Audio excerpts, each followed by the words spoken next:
హే Amigos నమస్తే అందరికీ happy new year అండి. ఇవాళ నేను హై ఫైబర్ కంటెంట్ ఫుడ్ గురించి చెప్పాలనుకుంటున్నాను. అండ్ ఫైబర్ మన బాడీలో ఎలా యూస్ఫుల్ అవుతుంది అండ్ దానివల్ల మనకి ఏంటి బెనిఫిట్స్ అనేది కూడా చెప్పాలనుకుంటున్నాను. సో లేట్ చేయకుండా వీడియోని ఫాలో అవుదాం.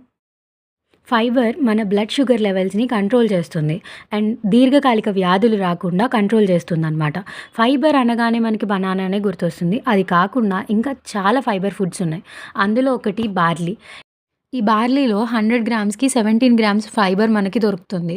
నెక్స్ట్ శనగలు. ఈ శనగల్లో 100 గ్రామ్స్‌కి 12 గ్రామ్స్ వరకు ఫైబర్ ఉంటుంది. బీన్స్ దీనిలో 100 గ్రామ్స్‌కి 16 గ్రామ్స్ ఫైబర్ దొరుకుతుంది. పప్పులు దీనిలో 100 గ్రామ్స్‌కి 8 గ్రామ్స్ వరకు ఫైబర్ ఉంటుంది. అవకాడో దీనిలో 6.7 గ్రామ్స్ వరకు ఫైబర్ దొరుకుతుంది.